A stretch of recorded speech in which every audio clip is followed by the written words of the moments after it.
दक्ष के यहाँ जो यज्ञ रखा गया उसमें पहुंच गई हैं बिना बुलाए। कहने लगी स्वामी मुझे जाना है, पिता से माता से बहनों से मिले हुए बहुत दिन बीत गए, मुझे उनसे भेंट करनी है। भगवान ने कहा देवी बिना बुलाए जाना ठीक नहीं है। बोले मैंने स्वामी क्षमा करना, आपसे ही सुना है कि गुरु के यहाँ, माता पिता के यहाँ और भगवान के यहाँ, मित्र के यहाँ बिना बुलाए जा सकते हैं, हमने तो आपसे ही सुना है। भगवान बोले बिल्कुल ठीक सुना। तो बोले फिर मुझे क्यों रोक रहे हो? तो बोले कि देवी जाना ठीक है, लेकिन तब इनके यहाँ बिना बुलाए जा सकते हैं, लेकिन कब? जब इन जगहों पर तुम्हारा कोई विरोधी ना हो, तुमसे कोई बुराई ना मानता हो, बैर ना मानता हो, तब जा सकते हैं। लेकिन यहाँ तो सबसे बड़ा बैर मानने वाला तुम्हारा पिता बैठा है, नहीं तो दामाद को पूछता नहीं। अरे पत्रिका तो भेजता कम से कम। बोले स्वामी मुझे फिर भी जाना है। जब जिद करने लगे तो भगवान भोलेनाथ कह रहे हैं जैसे व्यक्ति से मिलने जाओ बिल्कुल वैसे ही बन के जाना चाहिए। यदि हमारे अंदर 5 ये गुण हैं तो हम कभी असफल नहीं हो सकते। क्या क्या? वस्त्रेण वपुषा वाचा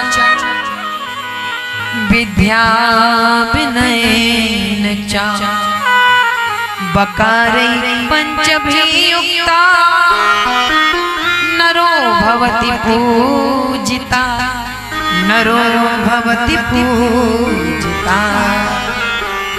अर्थात अच्छे वस्त्र समय के अनुकूल, समय के अनुसार, और बोले सुंदरता। बाहरी तो हो ठीक है चल जाएगी, वो जरूरी है कभी कभी, लेकिन गुणों की सुंदरता बहुत जरूरी है। वस्त्रेण वपुषा वाचा, वाणी बहुत विनम्र और बहुत मीठी होनी चाहिए। प्रयोग तब करो जब कहीं अधर्म हो रहा हो, तब उस वाणी का प्रयोग करो, अन्यथा पवित्र मीठी और दूसरे को प्रिय लगने वाली होनी चाहिए। शब्द सम्हारे बोलिए, शब्द के हाथ न पाओ, एक शब्द औषधि बने, एक शब्द बने घाव। शब्दों से ही किसी को रुला सकते हो, शब्दों से ही किसी को हंसा सकते हो। चौथा विद्या, तुम्हारा पढ़ा लिखा होना बहुत आवश्यक है। चौथा गुण कौन सा है? विद्या, पढ़े लिखे होना। यदि किसी कारण किसी अवस्था में नहीं पढ़ पाए हो तो शास्त्रों का ज्ञान ले लो, कोई बात नहीं। घर की स्थिति ठीक नहीं थी, माता पिता नहीं है, या किसी कारण आर्थिक व्यवस्था खराब थी, नहीं पढ़ पाए हो तो शास्त्रों का ज्ञान लेकर के वो ज्ञान अर्जित कर लो जिससे तुम्हें सभा में बैठो तो सम्मान मिले। नियम अनुशासन नीति क्या है ये जान, बस तुम्हें सम्मान मिलेगा अनुशासन सीख लेने के बाद। 5वां गुण है विनम्रता। ये 5 गुण जिसके अंदर होंगे उसे सदैव सम्मान मिलेगा, उसकी पूजा होगी। विनम्रता कितनी? बोले नल और नर जितने झुक जाते हैं उनका सम्मान और कद ओहदा बोले उतना ही ऊपर हो जाता है। नल को जमीन में छोड़िए, पाइप उतना ही तेज चलने लगता है। बोले नर जितना झुक जाए उतना ही सम्मान अधिक मिलता है। एक शब्द उसने कहा, 2 शब्द आपने बदले में कहे, आपको मिलेगा क्या? जहां जरूरत हो वहां बोलो। तो बोले माता जब सती चली हैं तो भगवान कह रहे हैं कि जैसे व्यक्ति के पास जाओ वैसे बनकर जाना चाहिए। अब ये कहाँ जा रही है? मायके। मायके में पिता कौन है? बोले धनवान। ऐसा ना हो कहीं ये कहने लगे कि देखो भिखारी को दे दिया कन्या को, कन्या को कहाँ दे दिया? बोले ऐसे भिखारी को दे दिया कि देखो कन्या को ऐसे ही भेज दिया, कुछ भी नहीं है इसके पास। तो भगवान ने इतने अच्छे तरीके से भेजा कि मानो पहली विदा से कन्या ससुराल गई हो, ऐसे हाथी घोड़े खिलौने सेवा पैदल सेविकाएं सबको भेजा। बहुत सारी उपहार की वस्तुएं भी भेजी और गाजे बाजे के साथ जैसे ही हिमालय राज के द्वार पर जैसे भगवान बारात लेकर गए थे वैसे ही ये अकेली है, इनके साथ पति नहीं है। लेकिन ये पहुंची तो बोले सबने शोर सुना तो द्वार पर आने लगे। द्वारपालों ने देखा, बोले अरे सती आई है, ध्यान नहीं दिया, क्योंकि राजा जो उनके महाराज हैं, स्वामी हैं दक्ष, वो सम्मान नहीं करते थे, तो द्वारपालों ने भी नहीं किया, प्रवेश कर गए। बहनें मिली, हंसते हुए उन्होंने मानो ये कहा कि तुमको बुलाया किसने था, कैसे चली आई, बड़ी ढीठ हो। माता जैसे ही देखती है तो तब दौड़ी, आनंदित होकर के हृदय से लगा लिया, लाओ अगवानी के लिए थाली लाओ, मेरी कन्या आ गई है। जैसे ही थाली सामने आई, माता सती ने थाली को खिसका दिया, बोले माता रुकिए, पहले मैं देख लूं मेरे स्वामी का सम्मान है कि नहीं। थाली हटा दी, माता हाथ में थाली दिए थी और बोले थाली को पीछे कर, बोले अभी नहीं, पहले मैं देख लूं, कदाचित मेरे स्वामी को सम्मान मिला मिला। जाकर के सभा में देखा, उस यज्ञशाला में देखा, सबके लिए आसन थे, बड़े सुंदर सुंदर आसन सजाकर सुसज्जित कर करके बनाए गए, लेकिन भगवान भोलेनाथ का कोई आसन नहीं।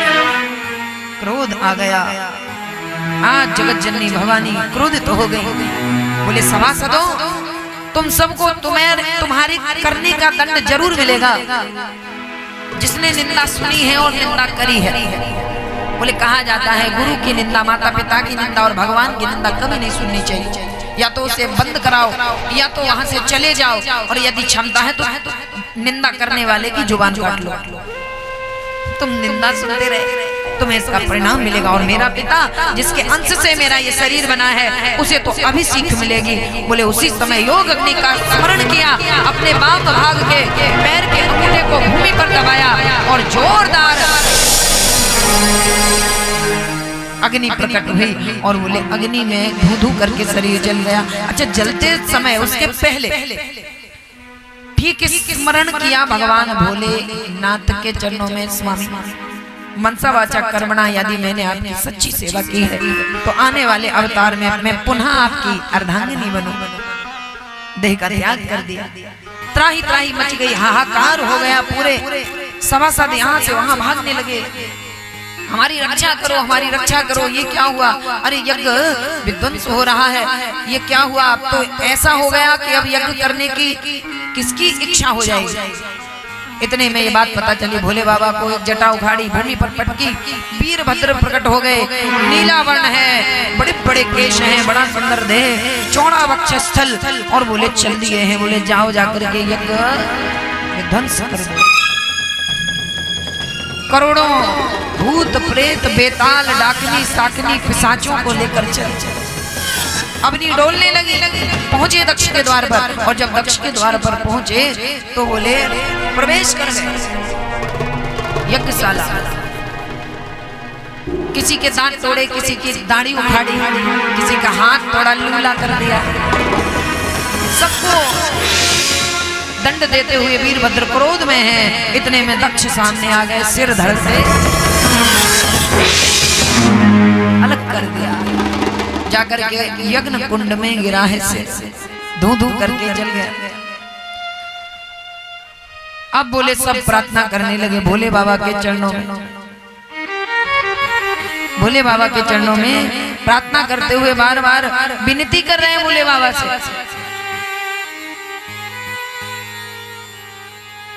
बाबा को बुलाया गया, दक्ष के सिर के जल जाने के कारण बकरा मैं करने वाला है, मैंने, मेरा, मुझे, अहंकार का प्रतीक, बोले बकरे का सिर काट करके लगा दिया, शक्ति का संचार किया। जैसे ही दक्ष खड़े हुए कुछ बोलना चाहते हैं, और नजर पड़ी वो जली हुई पड़ी कन्या पर, रोने लगे, हाय मैंने अहंकार के कारण अपनी कन्या को खा लिया, हाय मैं बड़ा अभागा हूँ, कन्या आकर के मेरे घर में देह त्याग करी है, हाय मुझे कभी चैन नहीं पड़ेगा, मुझे कलंक लग गया, हाय मेरी प्यारी कन्या, सबसे प्यारी कन्या चली गई। उसी समय भगवान की स्तुति करना चाहते थे कि आप हे शंभुनाथ आप हमारे सामने हैं, यदि आप चाहें तो कुछ भी हो सकता है। तो बोले जैसे ही प्रार्थना करी, बोले भगवान भोलेनाथ प्रकट हो गए, सिर लग गया, दक्ष ने देखा स्तुति करने का मन हुआ, लेकिन कुछ बोल नहीं पा रहे क्योंकि बकरे का मुख लगा है। और जब बकरे का मुख लगा है तो बोले क्या बोले, कैसे बोले। भगवान भोलेनाथ समझ गए दक्ष कुछ कहना चाहते हैं, मेरी स्तुति करना चाहते हैं, किंतु बोल नहीं पा रहे। तो क्या कहा भगवान ने, हे दक्ष, तुम्हारे मुख से जो ध्वनि निकलेगी, जो आवाज निकलेगी, मैं उसे ही स्तुति मान करके तुमसे प्रसन्न हो जाऊं। दक्ष ने स्तुति करने का विचार किया। मुख है बकरे का, तो बोले बम बम आवाज निकले है, बम बम बम बम करने लग गए। बाबा ने कहा चलो जो भी बम बम भोलेनाथ कह करके मेरे सामने शिवलिंग की पूजा करेगा, मैं उसकी कामना उसी क्षण पूरी कर दूंगा। बाबा खुश हो गए।